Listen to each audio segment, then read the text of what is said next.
Hello, everybody. It's almost 11 o'clock here in Boise, Idaho, and you are tuning into your fourth round of a shot of diesel. I got my black coffee here, my kitten cup. I'm ready to answer some questions. Before I do that, shout out to Locksaw Ultimate Frisbee. It's Paige's Mixed Club Frisbee team here in Boise. Great community, great athletes, super fun to be around, super fun to watch compete. And if you want to go fast, go alone. If you want to go far, go together. It's the motto of these times right now. I got this shirt from a minority-based Ultimate Frisbee team called Downtown Brown, Downtown Brown. They're a great club out of California, super fun people to meet. Bought this to support them. Fantastic message. So today I'm going to be answering two questions. The first question is a treatment, physical therapy related question that come in from my friend Kirk. Kirk says, hey, I recently had ankle surgery. After some immobilization, got my mobility back, but now I'm having some Achilles tendon tightness. All right, Kirk, so we're dealing with this sort of tightness or pain in the Achilles tendon. One of two things I would be asking you first and foremost. Did you do something that you weren't used to doing or prepared for, i.e. off the couch, ran half marathon, now your ankle hurts? There's your answer. Take it back, start training intelligently, and give yourself what's called graded exposure.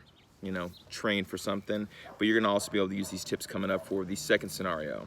The second scenario would be that because of being immobilized or having surgery, the rest of your skeleton has to behave a little bit differently. Your movement behaviors change and you develop what's called a compensatory strategy. Compensatory strategies in movement lead to overloading and underloading of specific tissues and subsequently discomfort, pain, so on and so forth. So what you would be thinking about then is, well, how can I make sure that I have all of my movement options available to me? And the first thing I would say is go ahead and check out my squat video. Again, being able to do a full butt to heel squat with the heel lift, eventually progressing to not having one, is going to really be representation of you having full range of motion through your shoulders, axial, skeleton, or spine, and your hips, which when you have those options, it typically will help unlock the rest of your body. When you squat, think about rolling your hips underneath, not pushing them forward, and then you want to sit straight down, bringing that sit bone, your ischial tuberosity, to your heel. So if this is my heel and this is my knee, knees are going to be coming forward, that's okay, and you're going to be sitting straight down. You'll see how that would lengthen all that calf musculature. If that doesn't do it for you after practicing the squat and getting good at it, the second thing I would say is let's look for some local stimulus through getting that ankle moving. Typically, if you're feeling a lot of tension in your calf, your foot is in what's like a plantar flex position. What you would do then is you would want to encourage dorsiflexion, or essentially closing down that ankle between your shin and your foot. So what that would look like is getting your talus moving. Your talus is going to be the bone that's essentially at the top of your foot that helps articulate with the two lower bones of your leg. You're going to think about putting your hands on a wall and then just pushing that knee forward directly over my foot and letting that talus slide back. If you feel like it's a little bit jammy or uncomfortable, take a rubber band, a belt, anchor it to something stiff so it pulls your talus this way as you push your knee forward. You can get a lot of repetitions here. This is just an ankle dorsiflexion mobilization. That should help you out big time. Get into a squat like I am here, take some breaths, and really see if those two things don't help. If you need a third option to locally start training that tendon, what you would do is you would do an eccentric lowering. This is what I use for tendinopathies. Eccentric loading of a tendon has been shown through scientific research to help stimulate tendon healing and repair, even for like chronic inflammation issues. So what you would be doing then is you're going to essentially be doing a calf raise, but you're going to really focus on the lowering phase. So coming up, make it like a second. Use your hands if you need to help. Coming down, make it last like 3 seconds. So coming on up here, gonna push up, and then I'm gonna really take my time lowering. Now, you would use a step or something like that. You wouldn't just use like a little bit of rock where only a few of your toes can go onto. But you're gonna focus on that lowering phase. Think about like 3 sets of 15 to 20 reps. I mean, you can really hit this hard, but the thing is you don't want to be feeling worse after exercise than you did before. You should always feel better. So, I mean, you might feel like the first set is a little bit more uncomfortable. That's okay. Then the second set and the third set, but it should not be painful. You should not have worse pain after the fact, okay? So squat priority number 1, Mobilization of the ankle itself, priority number 2, but I would really hit that squat hard and really try to make it look good. If you want to send me a video of you doing it, I can help critique that form. And then the eccentric lowering you can just kind of do all the time, see if that helps. But I would definitely get after number 1 and number 2 before I would go to number 3. All right. Thanks for the question, Kirk. Great options there for you. If you need any extra help, just reach out to me. My next question comes to you from Tom. Tom wants to know my favorite philosopher. You know what, Tom, I don't really have one, but that's a great question because it gets me thinking about, you know, the influences that I like to seek out in order to kind of like help guide my own thought processes.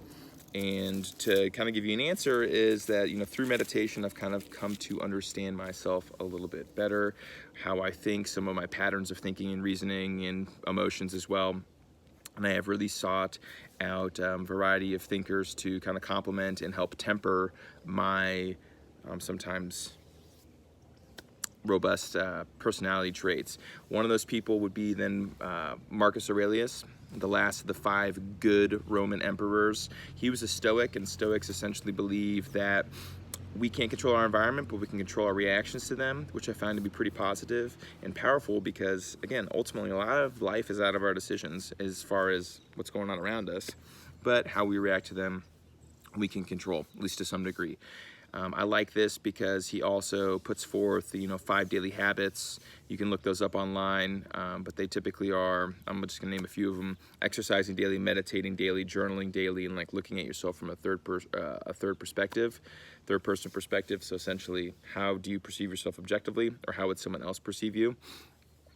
I find those really nice because sometimes they help temper, like I said, kind of like my personality, and give me the opportunity to feel like I'm a little bit more governed, if you should say, in a good way, by myself. One thing I don't really agree with the Stoics, though, is they talk about that, like, you are what your thoughts are. What I truly think, though, is that you aren't what your thoughts are. You are the thoughts that you choose to believe, because everybody has thoughts that are kind of off the wall and not necessarily like correct or what you truly believe, but they just come into your mind. You have no control over like how that subconscious kind of like puts things forth into your brain. So the only difference that I would say there, the only disagreement of me would be to say that you are not all of your thoughts. You aren't your thoughts. You get to pick and choose which ones you choose to believe. And I think that's where you really get to kind of like blend some meditation and then also some philosophical schools of thought such as Stoicism. Your thoughts make you who you are, but only the thoughts that you choose. Though I would say that even though he was titled a philosopher but did not accept the title, Khalil Gibran is probably my all-time favorite. This book, The Prophet, this is actually not even my copy. I got this for Paige because that's how awesome this book is. We have 2 in the house. I've read my copy probably half a dozen times. Khalil Gibran, in the story of the Prophet, he essentially like touches on a bunch of different human emotions, from, let's just look at the, love, marriage, children, giving, eating, drinking, work, joy and sorrow, houses, buying and selling, pleasure, prayer, friendship, teaching, self-knowledge, pain, death, religion, beauty. So many different things from such a rich and artistic perspective, and in a narrative that is absolutely just touching in a way. It really gets you thinking. I mean, I can read this book again and again and again. I'll probably read it in the next couple of days just because I got time on my hands. But this guy right here has such an even-keeled and beautiful perspective on a lot of common human emotions. He's also a little bit more contemporary, so he's not from like the 2nd century AD, but a little bit more recent times. And that's one thing that I could really recommend to you. But yeah, Marcus Aurelius probably, and then above and beyond, Khalil Gibran. So that was a 4th round of a shot at diesel. Thank you, Kirk. Thank you, Tom, for 2 great questions. I hope you enjoyed them. Hope everybody's staying safe out there and being healthy. Birds are still chirping, sky's still blue, coffee still tastes good. I hope that everyone's enjoying their self-isolation respectively, and being safe at work and when you go into the community as you do. And the people that you're close to right now, you're close around with, appreciate them. Time for gratitude. I'm thankful for Paige and my opportunity to be here with her, and the fact that she can tolerate me. I'll see you next time for the 5th round of a shot of diesel.